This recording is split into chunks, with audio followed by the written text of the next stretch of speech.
प्रेमी प्रेमिकाओं को मिलने से किस तरह से समाज और सामाजिक परंपराएं, समाज का जो अहंकार है, परिवार का जो अहंकार है, वह कैसे रोकता रहा है।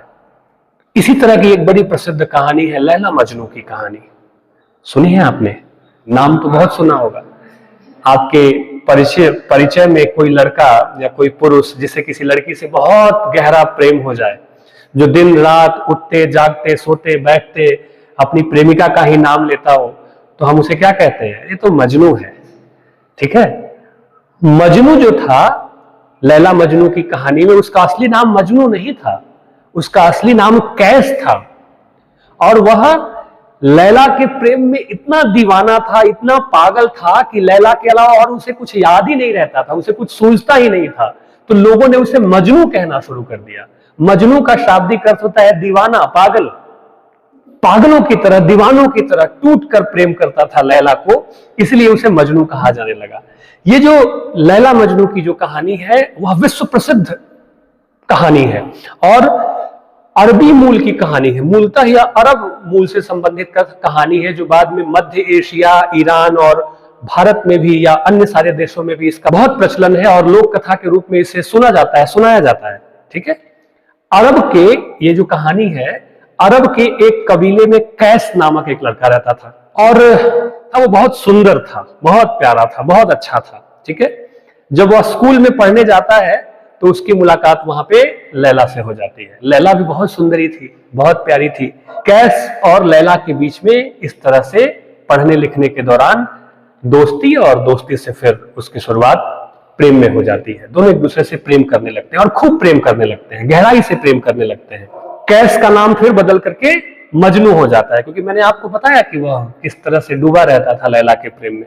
लेकिन लैला के माता पिता को यह प्रेम स्वीकार नहीं था, वे उसकी शादी किसी अमीर व्यक्ति से करा देते हैं। यहां पे भी लैला मजनू से अलग हो जाती है। मजनू यह सह नहीं पाता, उसको लैला से बिछड़ने का दर्द बर्दाश्त नहीं होता है और वह भटकने लगता है, दर दर भटकता फिरता है जंगलों में, इधर उधर, उसे कुछ होश नहीं रहता है। जब लैला उससे छीन ली जाती है, लैला उससे बिछड़ जाती है, और जैसे जैसे समय बीतता है मजनू का जो प्रेम है वह आत्मिक प्रेम की तरफ बढ़ने लगता है।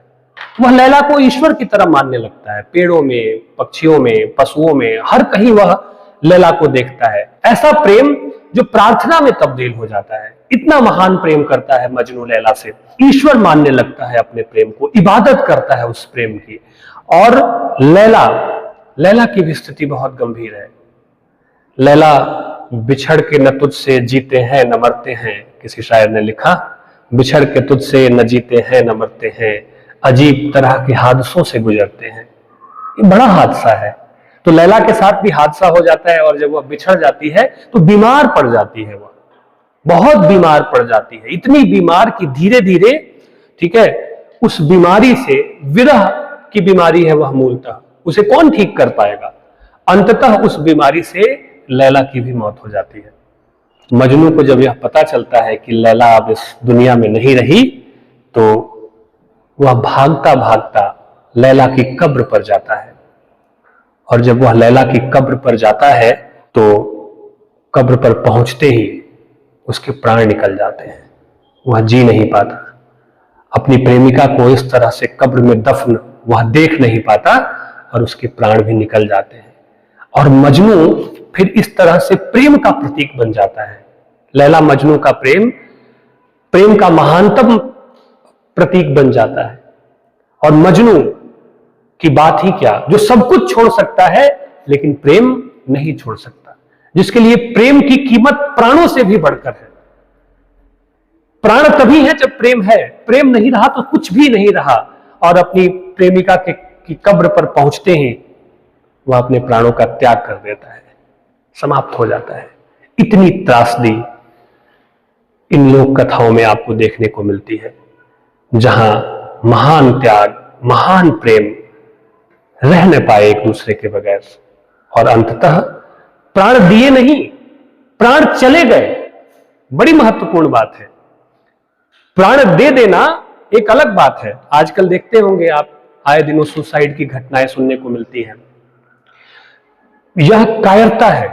घनानंद को जब हम पढ़ते हैं तो क्या कहते हैं, हीन भये जलमीन अधीन कहा कछु मुआ कुलानी शर्मा समाने, कि अपने प्रेमी के ऊपर कलंक लगा देना और मर जाना यह कायरता है।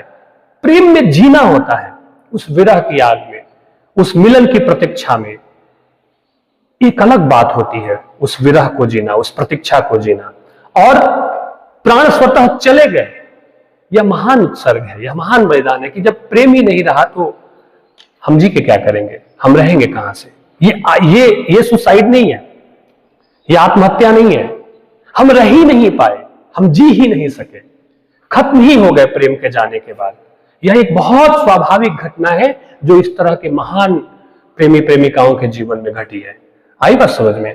तो ये जो प्रेम कथाएं रही हैं लोक में प्रचलित, इन प्रेम कथाओं की जो अधिकांशतः भावभूमि रही है वह ट्रेजेडी रही है अंत में।